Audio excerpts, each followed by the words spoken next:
Bienvenue dans la Genèse du monde selon l'Obwiti par le prince Birinda. Nous sommes dans la deuxième partie de la troisième existence, chapitre 2.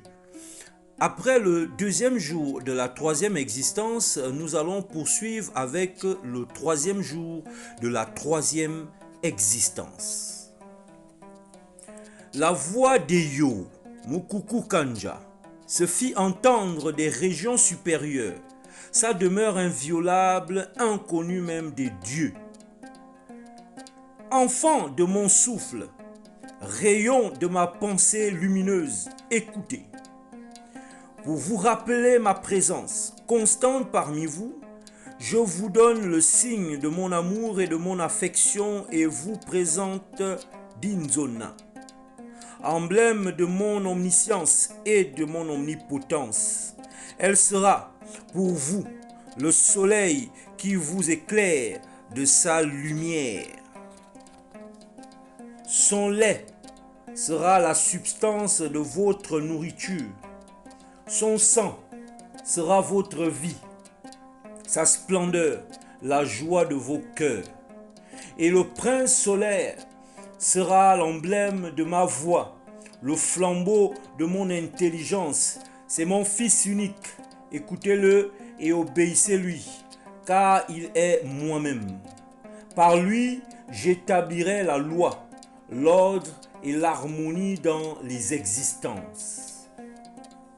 Quand la voix de Eyo, Mukuku Kanja, Moko Nasuma, l'Éternel, le seul existant dans l'inexistence et qui demeure séparé de tout ce qui vient de lui, se tue, alors le prince solaire parla et sa voix fut égale à celle de Mukuku Kanja, Eyo.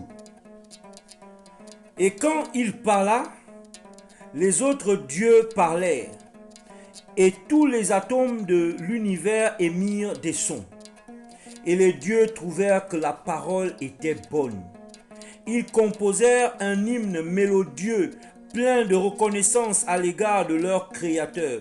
Ils se prosternèrent devant ses emblèmes et l'adorèrent, car ils s'aperçurent que la parole exprimait la pensée, aidant au savoir et développait la personnalité.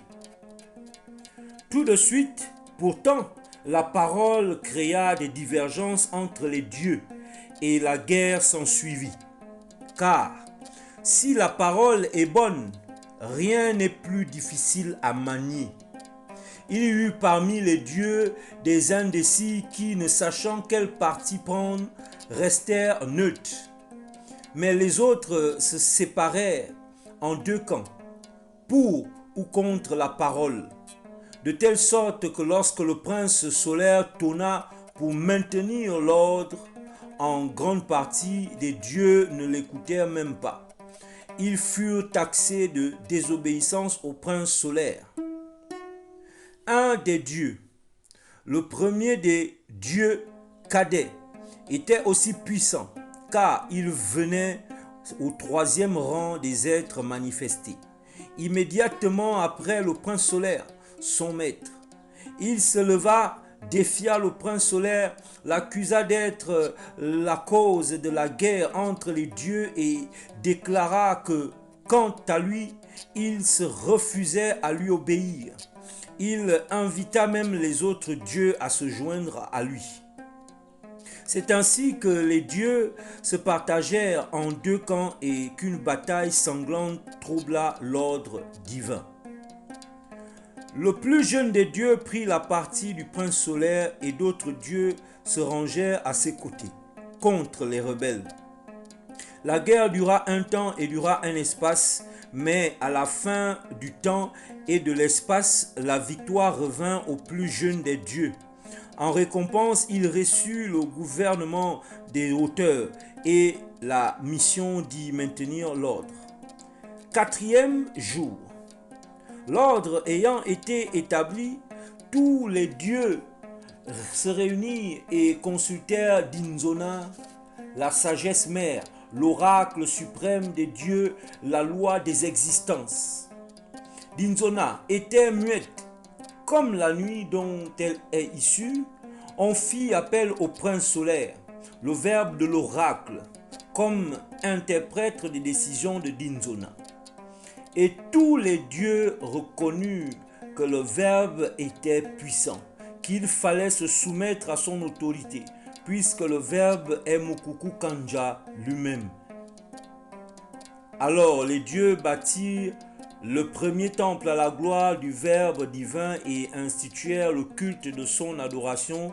Ils rendirent honneur et louange au Verbe éternel, expression de Dinzona, Ningonmeba, la sagesse muette et preuve de sa présence constante de Mukuku Kanja, leur raison d'être. Ils entonnèrent à l'unisson cet hymne d'allégresse. Salut ô Verbe éternel, toi qui exprimes nos pensées, toi l'éternel messager de nos élans, toi feu, chaleur, flamme, lumière, toi le seul sexe qui puisse pénétrer nos cœurs et dont la musique irradie nos âmes. Gloire, honneur, louange, action de grâce et bénédiction à celui dont tu es la forme, l'invisible mais omniprésent, omnipotent, omniscient. Ô race des dieux, adorons le Père par son Verbe, adorons la Mère par sa lumière, adorons le Fils en nous aimant entre nous. Gloire à Mukuku Kanja, Eyo, Mukuku Nasuma, Givanga Vanga, Mwagabenda, Timbi Pendi, Kumunchenge, l'Éternel sans commencement ni fin. Gloire lui soit rendue dans le mouvement perpétuel, dans la stabilité éternelle, dans sa hauteur inscrutable, dans son étendue incommensurable, dans sa profondeur insondable, à travers les espaces sans limite et les temps sans fin. Dans le temple, les dieux promulguèrent des lois et des règles conformes à la divine sagesse, expression de Dinzona. Elles les gravèrent, ils les gravèrent sur des tablettes et la première loi de ce premier livre sacré fut celle du culte de la divinité trinitaire, la deuxième celle de l'amour universel, la troisième celle de la justice et de la miséricorde.